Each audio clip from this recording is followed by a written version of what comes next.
We are live. Roll that beautiful bean footage. Take me out to the bar. Welcome to Let's Get To Live. Here's your host, Scott McIntyre, along with James Christopher, Emily Nyman, and Ed Rivera. Some peanuts and cracker jack. I don't care if I ever get back. I mean, it's kind of a groovy little jazz It thing. really is. I like it, man. I was feeling it. I was digging that. We could have kept that rolling. You know what? We're gonna have to tell Jim about that. It's like, hey, Jim, you know what? Let's keep it rolling. I like it. I give it 2 thumbs up. I give it 2 thumbs up. Absolutely. Hey, I'm Scott McIntyre, everybody, and you're here with Let's Get To Live. Ed Rivera is here with me now. Emily Nyman is going to join us. She's threatened to join us. Boycotting us. I think she's boycotting. We expect. I mean, come on, we're going to see her, Ed. Yeah, we will. We will. So, what's going on in your world, man? How have you been since last week? Well, let's see. My Guardians got eliminated from the playoff. Officially got eliminated yesterday, I think it was. So that's fun. You sweep the Texas Rangers, and then you get swept by the Kansas City Royals. It's baseball, man. It's September baseball. Right, exactly. Right. No one. Do not trust your eyes what you see in March and September. No, none whatsoever. I never say anything. I don't believe anything until at the very least in May. Absolutely. Yeah. No, I'm with you, because you see guys just light it up, right? We see them light it up in March every year, and they get to the bigs, and it's like 5 weeks into the season. Dude's hitting 130, right?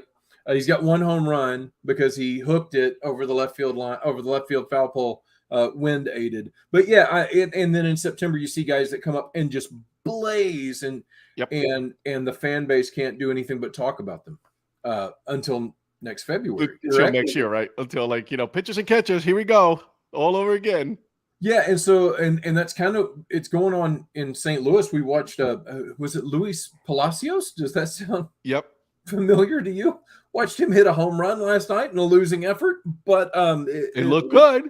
Hey man, but this is the thing. The guy he is on fire in September. Let's see, Luis Palacios. But he never even cracked the big league team for you guys this year before we bought him for cash. Yep.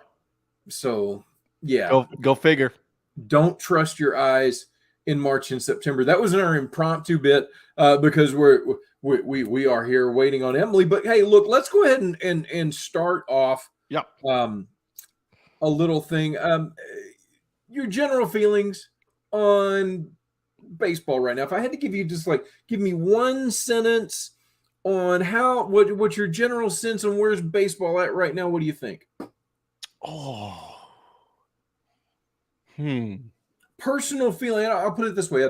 For me, my personal sentence, and I jotted this down, is that I am terribly sad that there are fewer than 10 people who qualify that are hitting above 300. Isn't that wild? I'm sad. That makes me sad. Do we hear about batting average anymore? Here's what I'll say. I have been at points I've been pleasantly surprised with the product that baseball has put this year, and then at times I'm like, what are we doing? You know what I mean? Yeah. I still can't. I don't know what I actually do know. I think it's the refusal of owners to really relinquish power when it comes to TV market, right? And it's been salary caps, things like exactly. So many things, yeah. So it's I have been to me, my Major League Baseball has been very bipolar this year. How's that?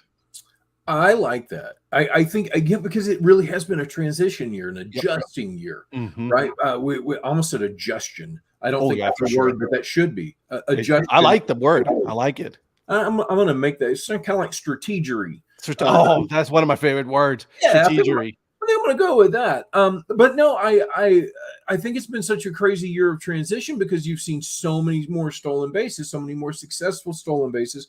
But at the same time, strikeouts really haven't lowered that much. I mean, people are still trying to swing to the moon. So I have no idea where things are going to land. It's funny you say that because at the beginning of the season and when the rules came out and when they banned the shift and everything, my initial thought and I was gonna die on this one, right? I thought that they were going to the Major League Baseball, the players were going to adjust and they're going to say, okay, we're going to see a lot more small ball come back into the game. But you still see those teams that are just using to really adjust to it and still going with the long ball, right? You got the Yankees and you have all of these other players that have not really adjusted to these new rules. Hey guys, sorry I'm late. Speaking of Yankees who have not adjusted, no, Emily, Emily Nyman is here. Good one there. We hope we hope you're doing. Glad I came back in time for that. Yeah, let me slide in. So let me just catch you up where Ed and I were just kind of having an impromptu chat. There's fewer than 10 guys hitting 300 that are qualifying for the batting average, and so we're talking about does batting average matter and what a transition year this has been because stolen bases are up. Everybody's running more. The game's going quicker, but at the same time, strikeout numbers aren't down. Guys are still swinging for the moon. Yep. So what a weird transition year it's been. What do you think, Em? I think, batting average matters, but it's what we have now are just more specific statistics to sort of go through that because batting average is a very, very basic statistic, right? It's what is it? Your at-bats divided by the amount of hits you had, and that's the number. Yep. So we all know that the objective isn't just to get a hit, it's to score runs. Mm-hmm. So all hits aren't created equal. So therefore, we need other numbers and other statistics to try to parse out, okay, so of this number of just hits, now what kind of hits are guys getting? So I think that it's not that it doesn't matter. It's just, it's sort of like, does the Model T Ford not matter anymore? And it's like, it's not that car doesn't matter. It's just we've moved on from that. We have other more specific things, That's pretty good. That kind of thing. The Model T was one of the I like it. It was such a good vehicle. But I think you just came up with a new statistic, at least in my brain. Runs accounted for per at bat, right? How many did you score? How many did you knock in per at bat? That would be really interesting to track. It's probably out there. It's probably called something much more interesting than what I called it too. But anyway. And it's not even so much about that would be an interesting statistic, and I bet you that it is out there. And it's not. Because with extra base hits, it's also about putting your team in the position to score runs also beyond just scoring runs yourself. Yeah. So that's why, and because of how insanely difficult it's become to hit pitching and how just incredible pitchers have just exponentially grown in terms of their stuff and how hard they throw. And you have guys, every team has a guy that throws 100, even shitty teams, So back in the day, I remember it was amazing when a closer would throw 95. That wasn't that long ago. So now you have guys that they have to try to maximize their plate appearances and they have to try to have an approach and focus on the zone that they can hit and try to focus on pitches that they can hit, because going up there, expanding the zone and just hoping for, any sort of lucky hit, weak contact, it's not going to be as successful in today's game as it may have been in baseball past, because the pitchers are just too good. I love what Zach says. If betting average mattered, Kyle Schwarber would be playing in Lehigh Valley. All they care about is exit velo and WAR. Well, Zach, it's not that his WAR and exit velo are high. He has 45 home runs, my guy. He's got an over 800 OPS, so they care about that. They don't care. They don't need Kyle Schwarber to be hitting singles. They need him to bring in runs because he's slow. So what is he going to do? Just have a high batting average and stand on first base and someone have to move him around? That's a tank running right there. That's like a semi trying to go fast. It's not going to happen. Can't slow down. He needs track like a train. It's like if John Crook would have actually seen a weight room. That's kind of that is perfect. That's literally what it's like. Looks like watching him run the bases. No, I think as we sit here and I think it's very interesting in how many. What am I trying to say? How many statistics that the clubs look at, that the average people don't really look at, and what matters to them versus what, because to your point, Em, it does matter if that runner's on second base and you're able to hit the ground ball to the right side to move him over to third with no outs. That matters. But at the same time, if there's a runner on first and 2 outs, they don't want Kyle Schwarber trying to, knuckle the ball into left field. They want him swinging for the, in the 4th inning, they want him swinging for the freaking fence. So the quality at bats that they look at versus the quality at bats that we see, a little different. I think there's a lot to be said for how many singles, especially in years past, that a lot of fans, they don't realize that it was a mishit and it was just luck, and you can't practice luck. You can't hope for luck. That's why even with situational hitting, and as frustrating as it can be, the hitters, they have to focus on their approach because they don't know who's going to be on base or if anyone's going to be on base or when they're going to come up. So they just have to go up there and try to do that. They're trying to do the same thing basically every time. And it's not as easy as people think to just, there's a guy on this base. Just hit the ball the other way. All you need is a single. It's like, okay, if it's that easy, then why isn't everyone just doing that, Yeah. Not everybody can hit 400. Ed, I'll let you have the last word on this one. Is there a word to have? No. M took it all, so I'm gonna. Sorry, guys. I bow down. Hey, you didn't hear how much we rocked it out before you got here. Yeah, that's right. Damn, I'm gonna give it to her on that one. Yeah, we were killing it. Then you came in and closed out the segment. M got the save. Hey, speaking of saves, let's talk about the current state of the playoffs. Ed, as you alluded to a little bit earlier, Cleveland, you're done. Yep. Ain't happening. St. Louis has been very much in the know for a long time that we care more what happens in Memphis and Springfield than here. M, are your Yankees? We're still teetering on the. As long as there's mathematical hope, I'm still going to be delusional about it, and especially on this live show, it's not looking good, guys. They got their ass beat at Yankee Stadium last night by the Blue Jays, so that kind of took a lot of air out of the balloon. Yeah. They're losing as we speak. It's slipping away. 7.5. Toronto seems like they're kind of rising to the occasion, and if anyone's going to rise to the occasion in the series, it should be them because they've been playing much better baseball the entire year. So the pressure is on them. So that's good, but I don't think it's going to happen. I don't think it's in the cards, unfortunately. No. Well, I'm looking at the wild card right now, right? Because you got Tampa, who's they're on the top of that wild card for the AL. You got Toronto, and then you got something very interesting right now, which is Seattle and Texas are tied for that last spot. Yes, sir.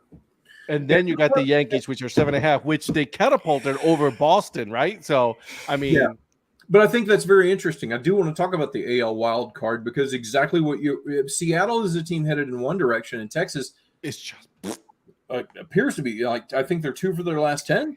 Yeah, they got put by my Guardians. Yeah. Well, that's right. Before Kansas City. Yeah. Before Kansas City came, we went to Kansas City, and then the Kansas City went ahead and just put the stopping ground. It was like, no, you guys are mathematically eliminated. Welcome to the offseason, Guardians. So that's what they did. So congratulations to the Minnesota Twins. They officially win the division. Hey, but how is this going to play out? So the Twins are in. Baltimore or Toronto. Baltimore or Tampa. Yep. One of the two is in. Houston, for all intents and purposes, they've won the West unless something crazy happens. Who gets these other spots? What's it going to look like?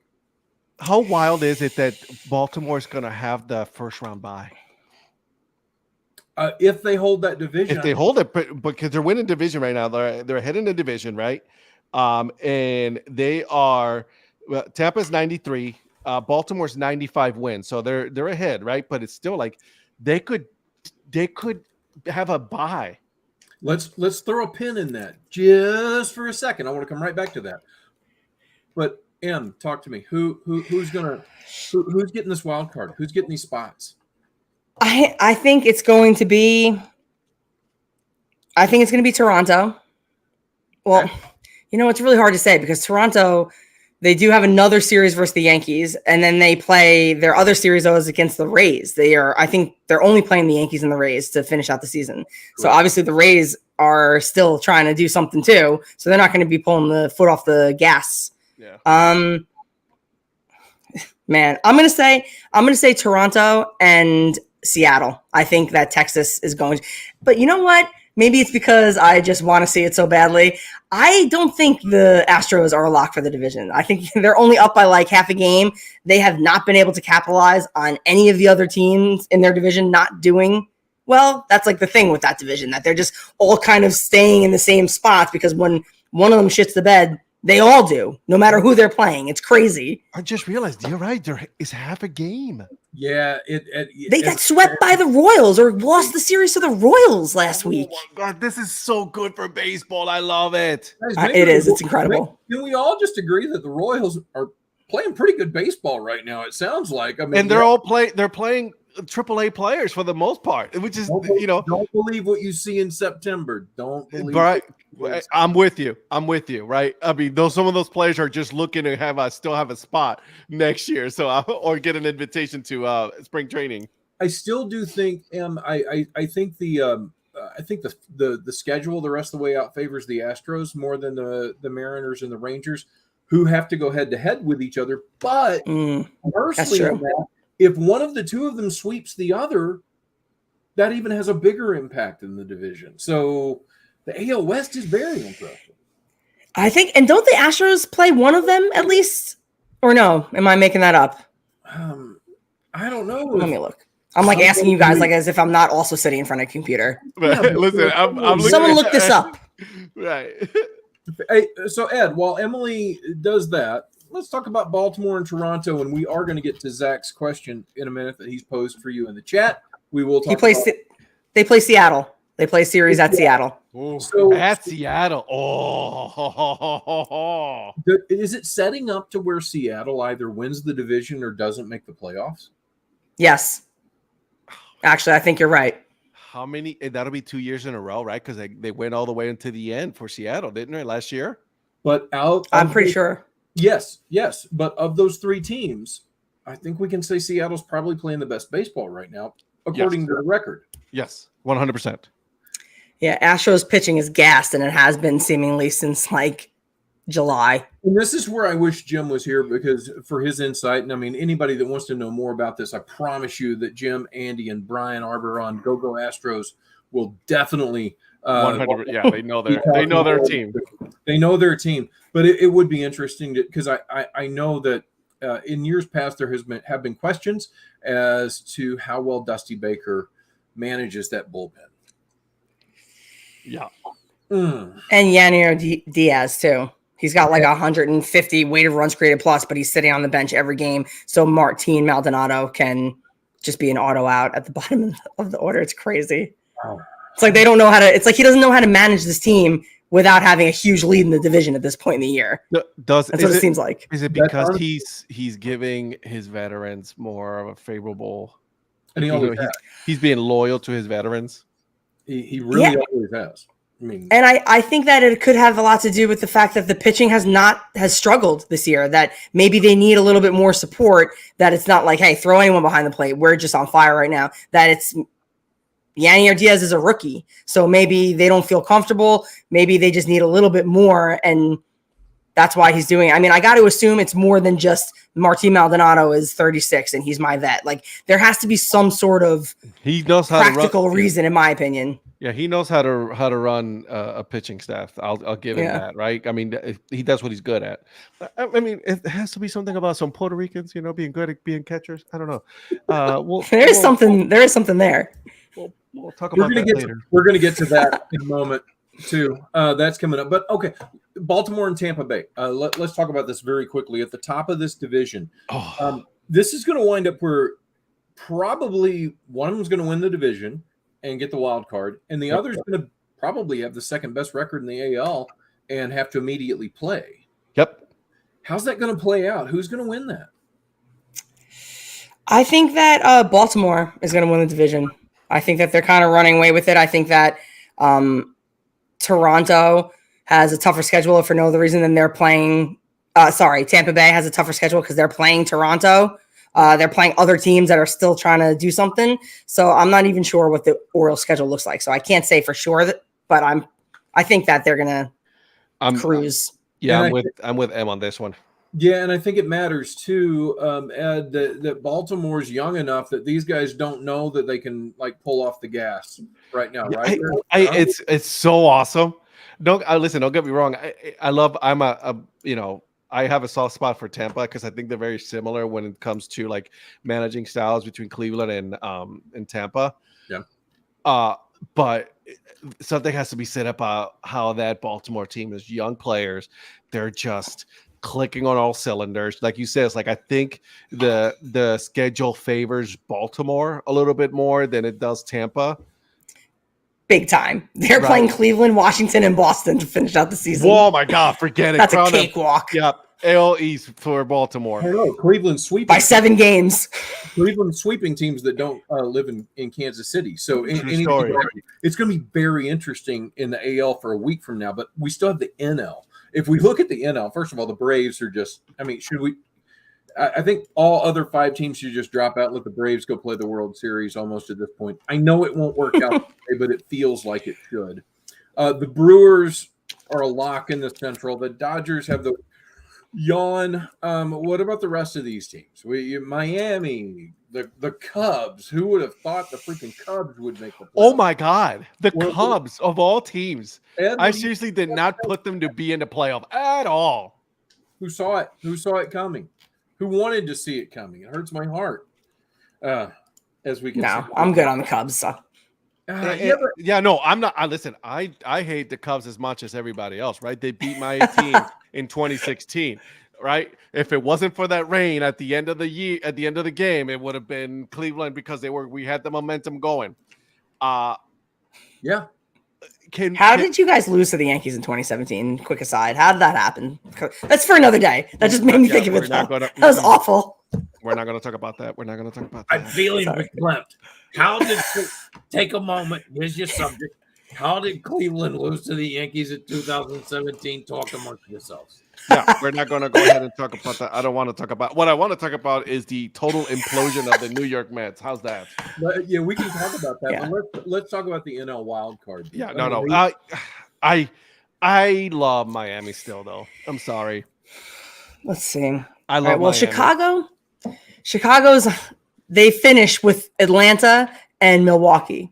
Yeah. That's tough because they play Atlanta the 26th, the 27th, and the 28th. So that's still kind of too far away from the first, like the opening game of the divisional series for them to pull the foot off the gas. Exactly. Atlanta, I mean. And then you got Milwaukee and Chicago, right? You said that Milwaukee was in it as well. They're still going to try to battle for that Central Division. So not taking the foot off the gas at all. That's what I'm saying. Milwaukee's going to be like, no, we're going to go out there and we're going to make you hurt, and then we're going to try to eliminate you from wild card contention. That's what they're going to try to do. Yeah, for sure. Yeah, who gets that third spot though, guys? Miami. Oh my God! Why are you making me choose? You've given me 2 wild card teams so far, Ed. You've given me Miami. You've given me the Cubs. No, I'm sorry, not the Cubs. The Cubs are probably going to get eliminated because of the strength of schedule. Philly got it on lock on that first one. Yes. Yeah, okay. Philly's in.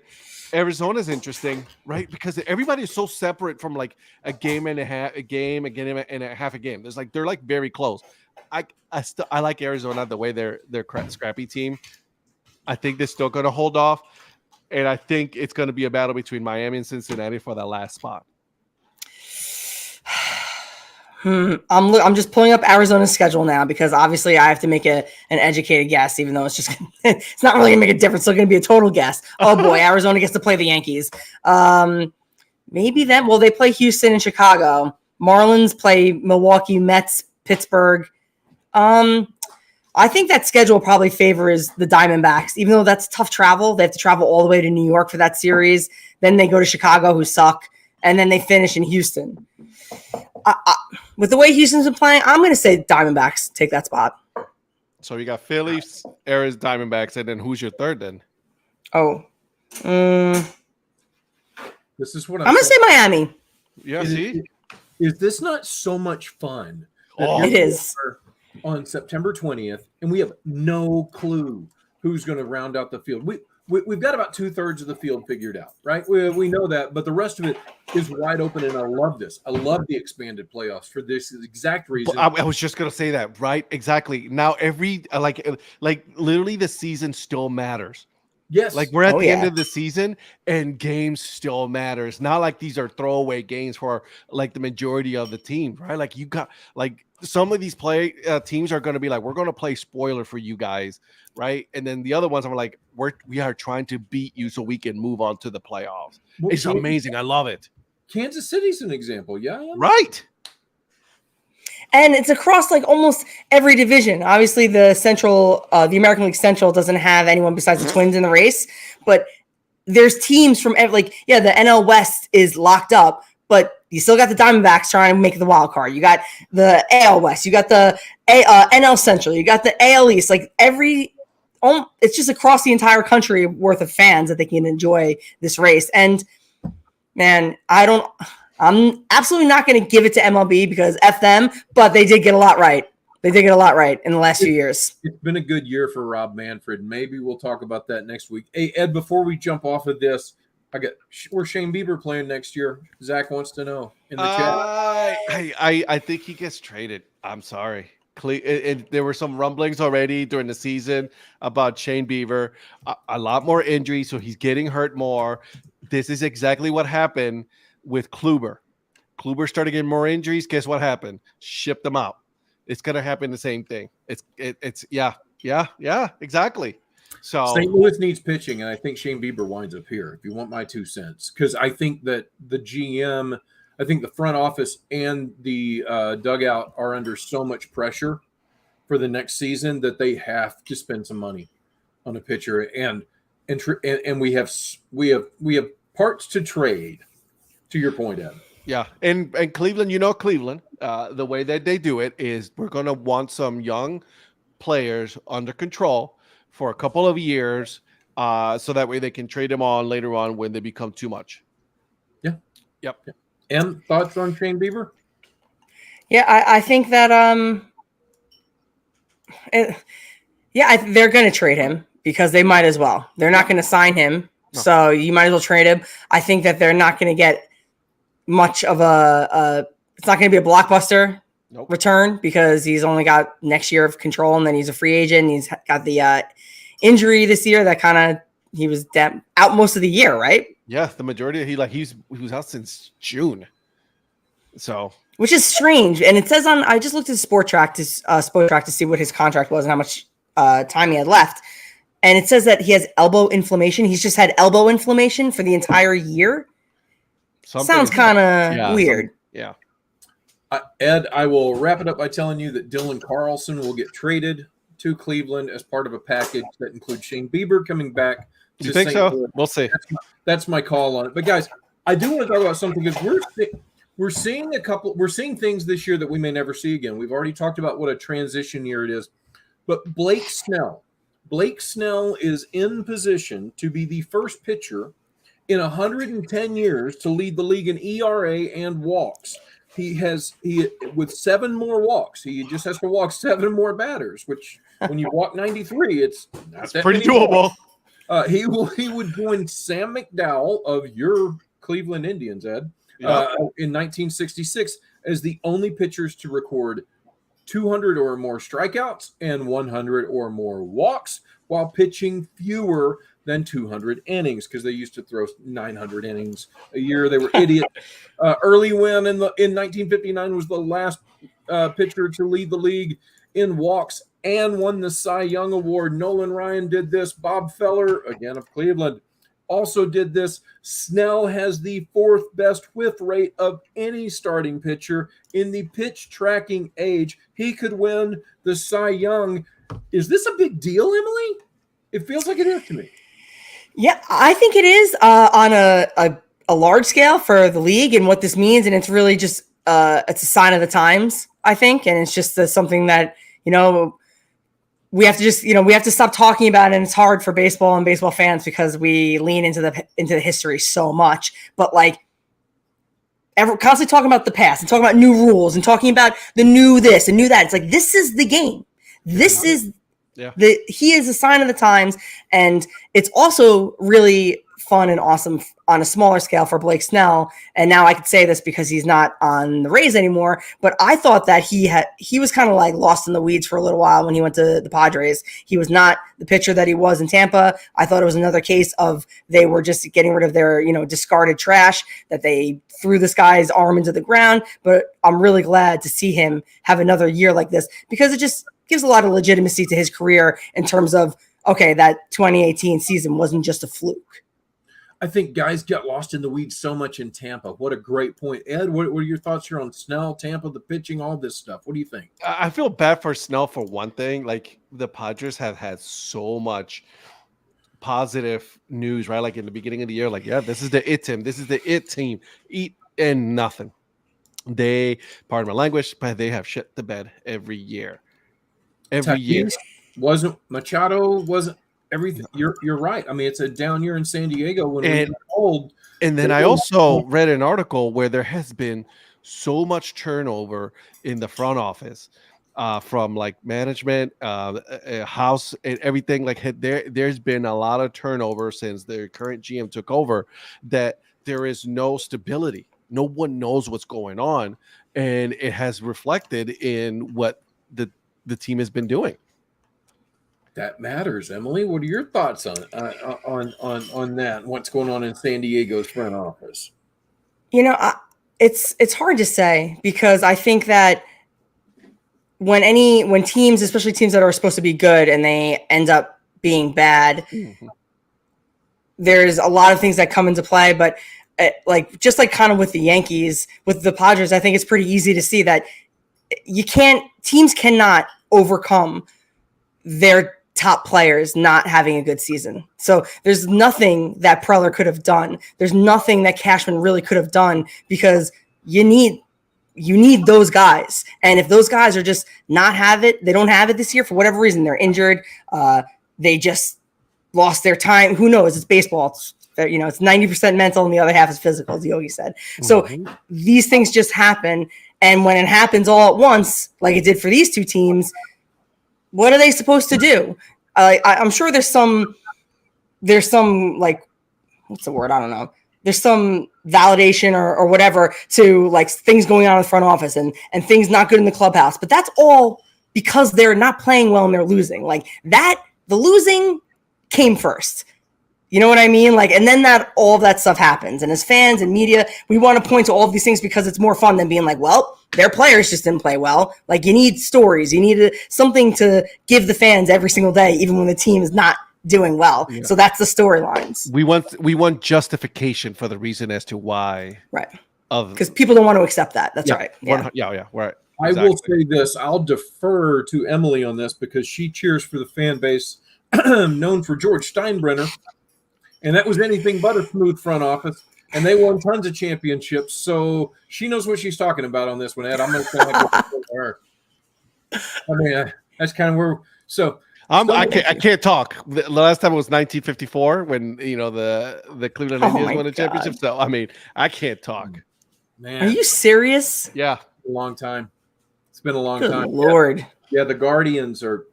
And I think Satchel Paige was on that team. So interesting that you brought up Satchel Paige. We'll bring up him in a little bit. But, guys, I have to transition. We're talking about things that we haven't seen a lot of. But someone just hit 200 wins. It's this. Yeah. Speaking of Puerto Rican catchers, by the way, this guy is good. So Adam Wainwright now is part of the battery with he and Yachty to have pitched and caught the most games together. He now has 200 wins. The only other person really within sniffing distance is Garrett Cole, it looks like, Emily. He's got about, I think it's 163. So that would mean that Garrett Cole needs to get about a dozen wins over the next 5 years. Is that doable?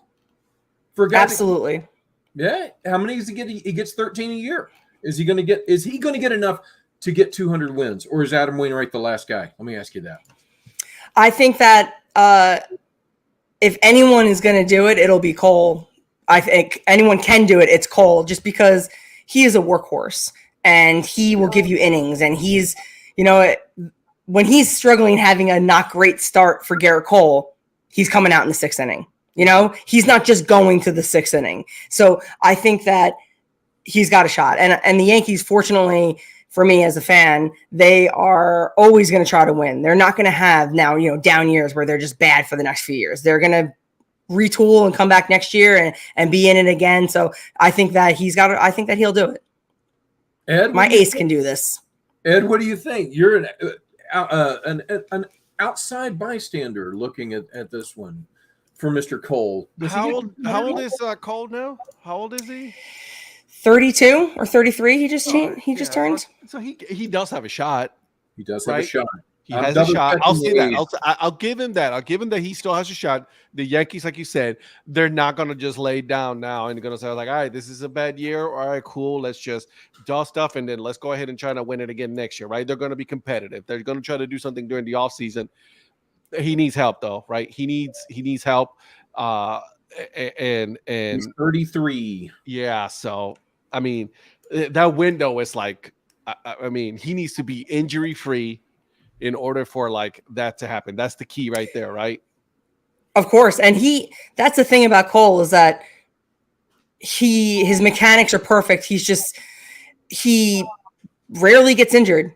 Almost never. I think he maybe was day to day a little bit 2 years ago with exactly. Just had a little bit of a hamstring issue at the end of 2021, but his whole career has just been, he's a horse. He will take the ball every 5 days without fail. So I think if he's literally the only guy that literally could do this, in my opinion, if at this point in their career, because of just everything that we were just talking about, that he has an actual shot. Yeah, I agree. I think if anyone's going to do it, it's Cole. I agree with you on that. Yeah. I think getting it, he needs 57 more wins. So I think a dozen wins up until you're 38 years old is asking a lot. But that's an average, right? But he could have 20 next year. Exactly. And he needs a year like that. And if anyone's going to do it, I think it would be Garrett Cole. But Ed, do we ever see another pitcher approach this number? I to be honest with you, I don't think we will. And the reason I say that is, look at how the length of time and pitchers go now in a game, right? They go 5 innings, 6 at the most, maybe, right? And then you give it to your bullpen, right? And then what we have seen time and time again is the bullpen gets used a lot, and they start making mistakes. They start giving up runs. They give up wins. So because of that, I just don't know if someone is gonna get to that 200 win plateau. Emily, is it Garrett Cole or bust? For this generation, yes, I think that it is Garrett Cole or bust. But if baseball's proven anything, it evolves, it changes, it and not just the rules from MLB, meaning the way that the players and teams approach getting wins and winning games. That I think that they try, baseball is, even though it seems like it never changes, for one thing, they've been very innovative in the last few years. And I think that we haven't necessarily seen the end of this because this may not be a sustainable model. Look at how many pitchers are getting hurt. You don't know what's going to go down in terms of what teams are looking for and that's how they use pitchers. What things change. Trends change. I think that the biggest roadblock that makes me want to say that maybe it is Garrett Cole or bust is just owners leaning into salary suppression, and they lean heavy into run suppression because defense costs a lot less than offense, and you can just churn and burn pitchers from the bullpen and then never have to play them again because you release them once they get hurt and are useless before they reach free agency. That would be the biggest thing to affect the future, in my opinion. That's interesting, and it feels like a rabbit hole that I'm terrified to go down. Sorry. I'm good at that. I will say this. I don't think anybody else, I think it is Garrett Cole or bust under the current rules. If they say, okay, now you only have to go 3 innings to qualify for a win, then I think it may change. But until something 3 innings.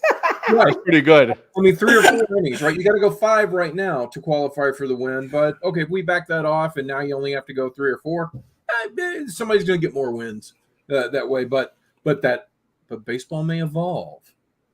And that. they- Or have- what if we they just have. let them choose? The coach, the manager gets to pick who they think should get the win. Sort of like a end of the game like MVP.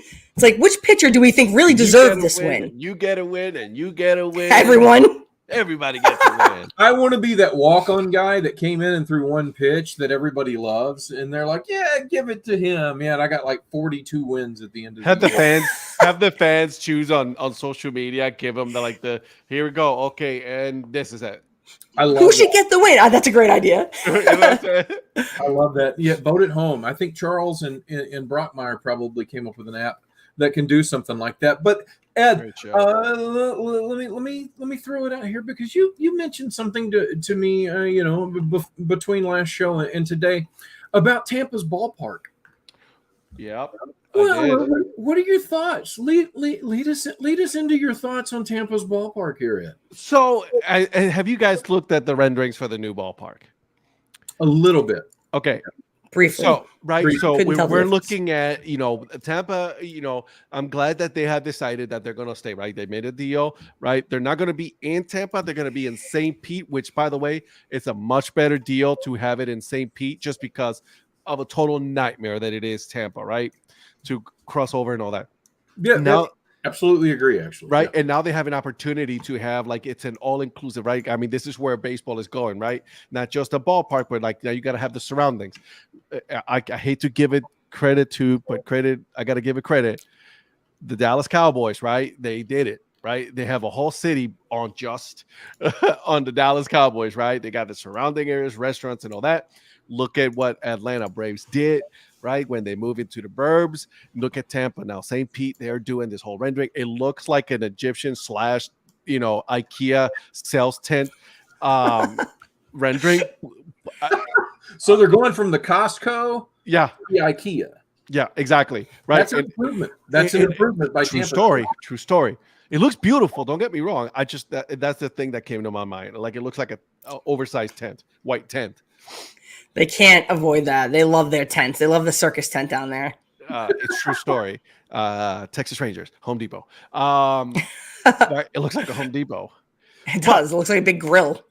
But It my point It looked is, like right? the That tough was shed area of the Home Depot. Anyway, so something that I've been thinking about now is something that has been coming for a while now. When Manfred said it's like we need to make sure that we settle the whole Oakland situation and Tampa situation in order to start the discussion on the two expansion cities, right? We already know Oakland's going to be moving, right? Yeah, probably. I think the city of Oakland is probably going to end up doing some kind of, they're going to try to sue to keep the name, the likeness, all of that, colors, all that, team names and all that history within Oakland in order to bid for another team as an expansion team, just like Cleveland Browns did back in '99. Oh, So keep an eye out for that. that'd be weird. I actually It would want be weird for them to have the expansion team in Oakland after I they wanna- just moved out and blamed Oakland.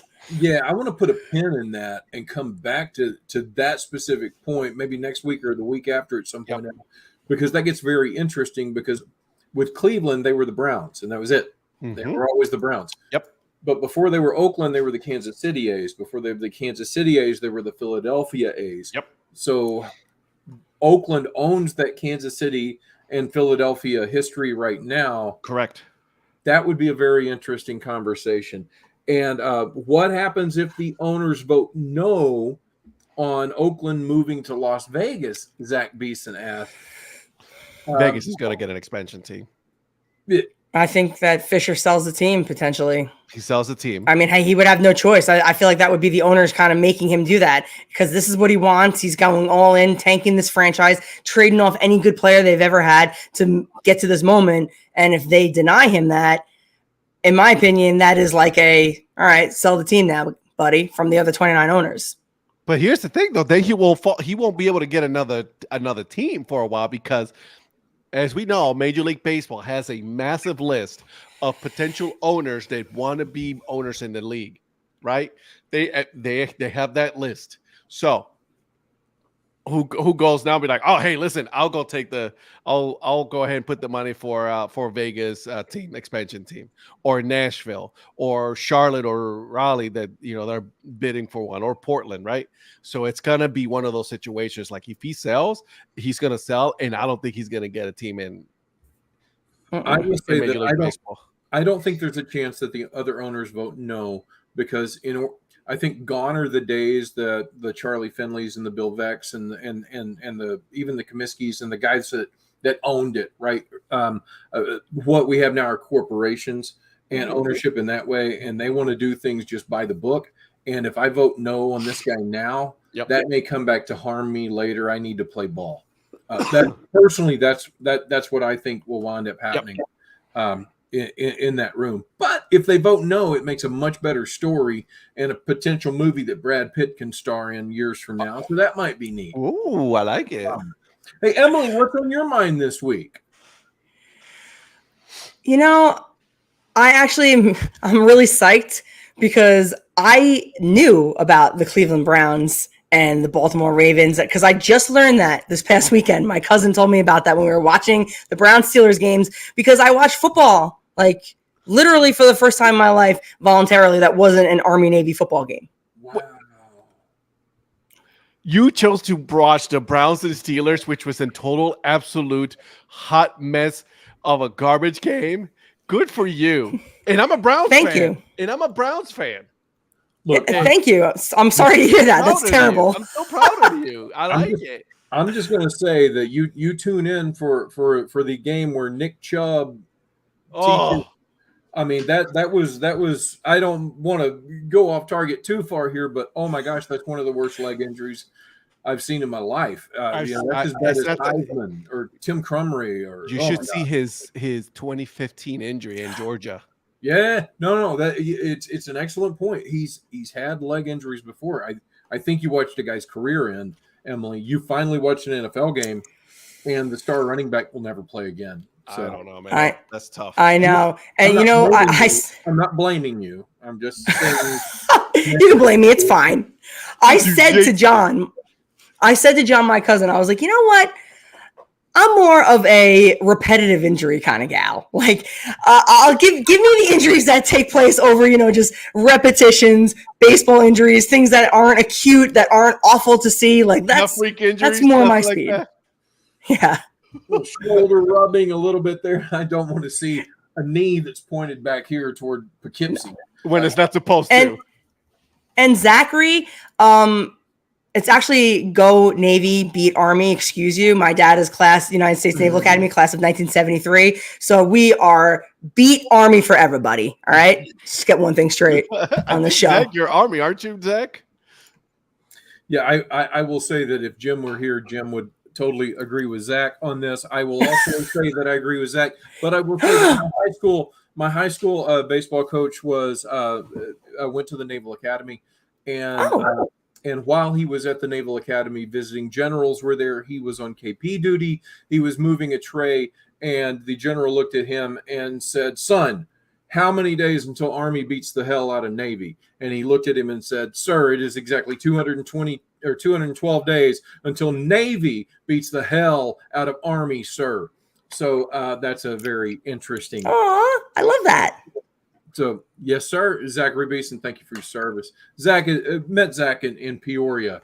Great guy. Not long ago. Zach is a great guy to be around, and we appreciate him watching and chatting with us, and the other folks that are chatting with us as well. Guys, last thing. Now I know we had talking about a merger, but that we're going to put that off for a week until Jim can join us, and we'll start talking about minor league football that originated with Donald Trump and Vince McMahon. But that's another thing that he just ran to the ground. Got it. Cool. Yeah. So, but guys, very good businessman. Throw something out there really quick and end on a great note. I love ending on a positive note. And there's a great documentary that came out on Netflix. It premiered yesterday. It is called The Saint of Second Chances. It hones in on Mike Veeck, but it also talks about his father, Bill Veeck Jr., and his father, Bill Veeck Sr., their ties with the St. Louis Browns, with the Chicago White Sox, with the Charleston River Dogs, with the St. Paul Saints. With either one of you much familiar with the Vex? Very much familiar. Yes. I think he wasn't Vic also in Cleveland as well. One of the Vex were in Cleveland for a long time. He was. Yep. So Cleveland and St. Louis at the same time. But I just saw the trailer today for that documentary, and let me tell you, I automatically queued it. Is ready to go. I cannot wait. It looks so good. It is. I watched it last night. I don't want to give anything away. It's fantastic.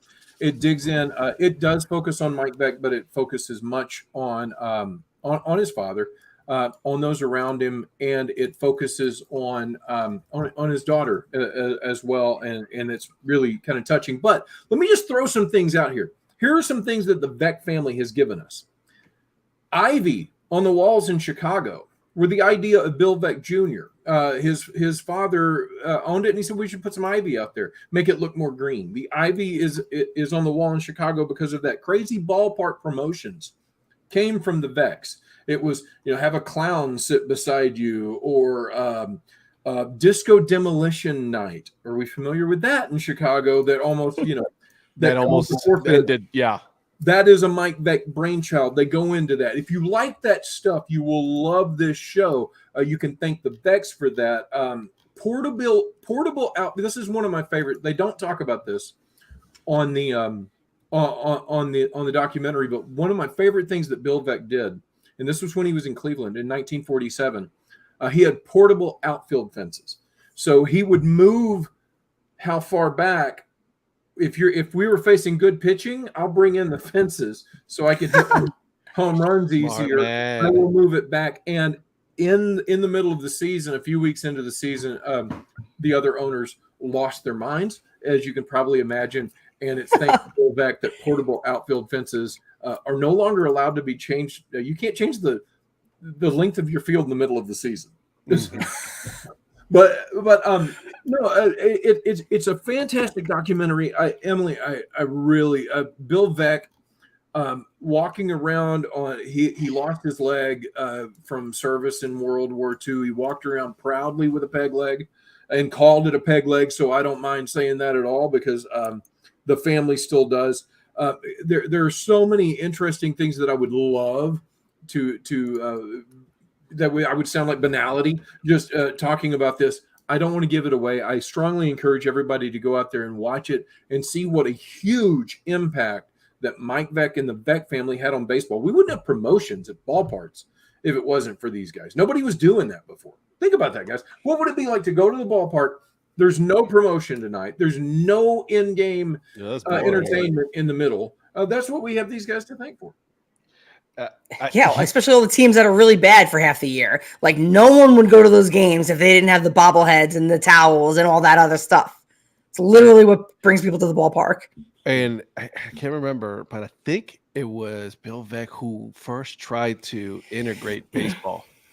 Very interesting thing. It's a great thing that you bring up. His idea, he attempted to buy the Philadelphia Phillies. Yep. In the 50s. Yep. With the express intent to cut loose all of the white players and replace them with black players. With a Negro League team. With the best Negro League players he could find. Yep. He was determined, people get over the color barrier when I bring home the World Series championship year after year after year after year until they integrate. Yep.